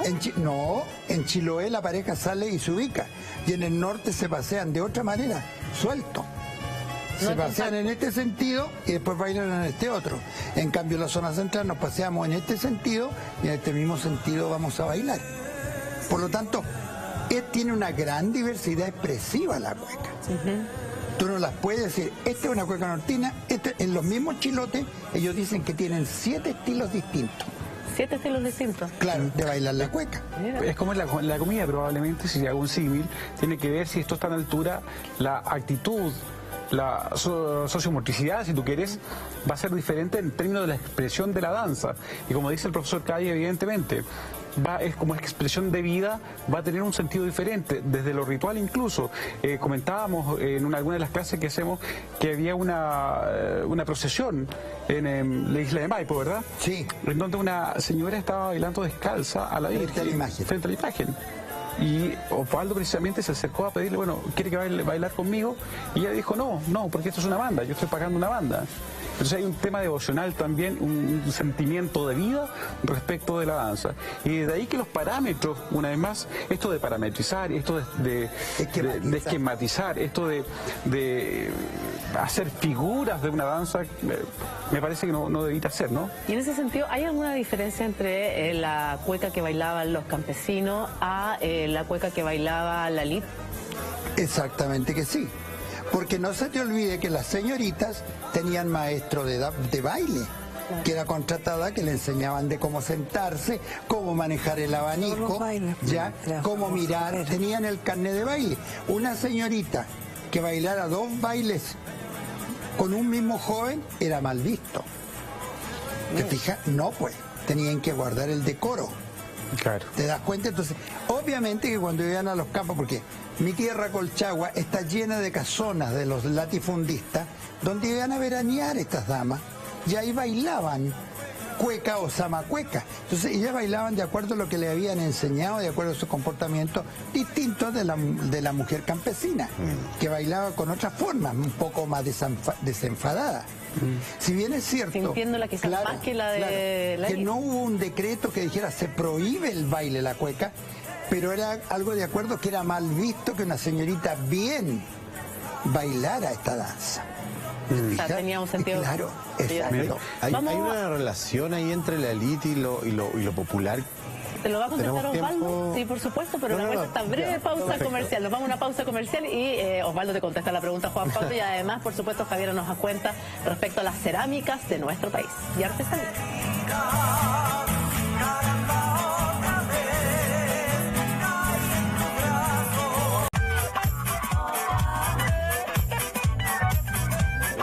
De regreso en Cultura Verdadera y te queremos hacer una invitación. Ven a disfrutar de las más ricas variedades de comida árabe en Devoto al Café. Hojas de parra, ají relleno, falafel, los exquisitos chaguarmas y mucho, mucho más. Ubicados en Avenida Macul 2620. Devoto al Café, tradición árabe. Gracias por estar en Cultura Verdadera. Seguimos hablando respecto a la diferencia que había en la cueca que bailaba la alta alcurnia, la elite, versus la de los campesinos, Juan Pablo.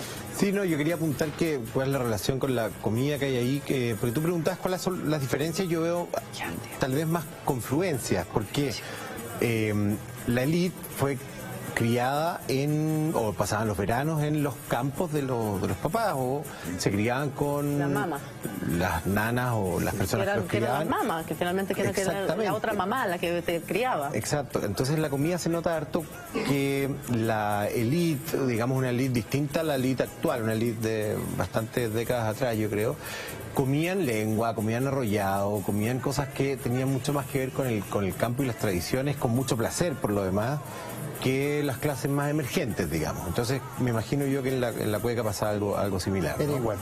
Al final se encontraban ahí. Ahora, en cuanto a la artesanía, Javiera, ¿cuál le podrías decir tú que es la más típica de nuestro país? No, es que no existe. No existe, hay una No, que... como dice Osvaldo, artesanía hay cantidad de cultores que puedan hacerla. La gracia, y a diferencia de esta fiesta, ¿no es cierto?, que es una construcción que se hace como una forma de referente nacional, la artesanía nace mucho más, siento yo, de aquello más orgánico. Tú hablabas precisamente de la cerámica, que es la materia prima fundamental y que también históricamente, ¿no es cierto?, de una de las que primero tenemos historia. Mira, por ejemplo, la que tengo yo en mis manos, que es la cerámica negra de Quinchamalí. No. ¿No? ¿Esta no es? Esa de allá. Me soplaste mal. ¿Cuál es la cerámica negra de Quinchamalí? Levántala. Esa, gracias. Mi modelo Juan Pablo va a mostrar, es la de allá. Muéstrala nomás. ¿Ya? ¿A qué cámara? ¿Qué características tiene? Ahí está perfecta. Ahí. Excelente. Esa es una pieza de cerámica de corte muy mestizo. O sea, ahí tenemos a una mujer, ¿no es cierto?, una vestida a la usanza del campo, ¿no es cierto?, con falda larga, una cantora tradicional montada a caballo. Entonces esto habla de un campo rico en culturas, pero no podemos negar el lado indígena de esta tradición alfarera.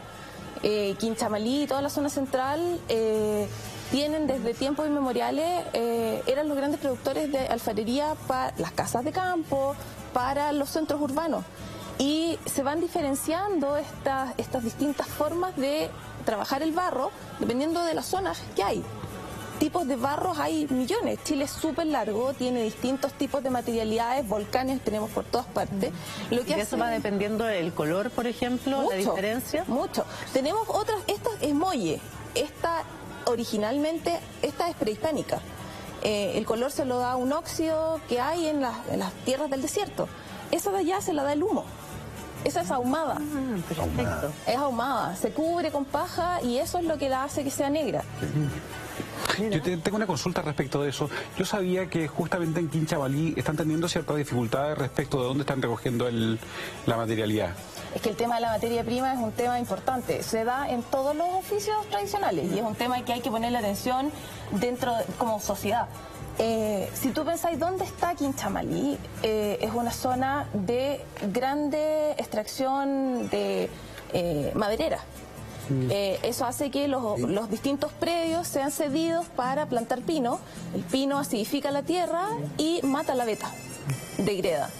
Y la pregunta iba en relación a que justamente en Latinoamérica y en un programa que estamos desarrollando a través de una federación que me toca presidir, la Comisión de Cultura, está poniéndose en valor precisamente la cerámica y la artesanía como un adminículo de interés popular pero que además va vinculado a lo que se denomina precio justo. Yo me imagino que tú tienes conciencia de que en Europa particularmente hay, respecto a esta materialidad o respecto de la utilización o la ejecución de estos elementos, un valor adicional respecto de quién lo hace y cómo lo hace, ¿verdad? Se ha visto en este último tiempo, yo llevo trabajando con artesanía cerca de 9 años, y se ha visto dentro de esos 9 años, yo lo he visto en directo, cómo ha cambiado la visión del público. Esto ha sido un trabajo, yo creo que desde todos los ámbitos. Yo creo que la apreciación del oficio artesanal, y que dentro de las políticas culturales que ha tenido Chile haya ido saliendo el rescate de nuestras tradiciones y de nuestro patrimonio inmaterial, es súper importante. Pero no podemos dejar de lado el tema económico. Si un cultor no vende, lo deja de hacer. Claro. Entonces, el tema de tener formas justas de comercializar las piezas, que además te da un valor internacional, porque tú estás certificado, tú vienes avalado por una organización. ¿Y esa manta que tienes ahí precisamente? Bueno, esta es no es una manta exactamente, pero porque la manta es muy grande y no me la voy a poder poner. Pero esta está hecho con una técnica que es una técnica también prehispánica, y que, como decía la maestra, se apropia y se adapta. Pero esto fue previo a todo nuestro proceso republicano. Esta es una manta hecha, o sea, es una técnica trabajada por los mapuches en la zona sur, que es muy parecida al Ixtal de Latinoamérica, o sea, de Centroamérica, y que se encuentra en India, se encuentra en China, se encuentra en la mayoría de los... ¿Y que hasta el día de hoy se sigue trabajando con la misma técnica? Sí, de hecho hay una cultora que el año pasado salió reconocida como Tesoro Humano Vivo, que es una de nuestras grandes cultoras en esto. ¿Y cómo se le da el color, por ejemplo? Bueno, acá este es un tejido muy simple en cuanto a construcción. Es el tejido más simple, es como el que tiene, ¿no es cierto?, don Osvaldo allá, que es de otra zona, pero es un entramado muy simple. Un hilo por arriba, un hilo por abajo, va haciendo la estructura. Pero aquí el diseño está dado porque estas las guardan, estos espacios de hilos se amarran con las mismas fibras con las que se hacen los canastos, y se sacan los hilos del telar, se tiñen rojos en este caso, se lavan, se secan y se vuelven a montar. Y luego se teje. Excelente. Entonces, una técnica bastante compleja, muy, muy valiosa, y que hay que mantener. Absolutamente. Y esa es la idea, poder mantener nuestras tradiciones, sobre todo en este mes. Y ojalá que fuese, como decía Karen al principio de este programa, durante los 12 meses del año. Lamentablemente se nos acabó el tiempo. Podríamos haber seguido conversando muchísimo. Juan Pablo, muchas gracias. Paulina, don Osvaldo, como siempre, un gusto. Javi, gracias por enseñarnos cada vez más respecto a nuestra artesanía. Lo mismo Juan Pablo y Karencita. Vamos a quedarnos jugando aquí toda la noche. Yo me quedo con usted jugando con la cantidad de cosas que nos trajo. Muchísimas gracias, y ustedes sigan con Así Somos con Cristian Chico Pérez. Buenas noches.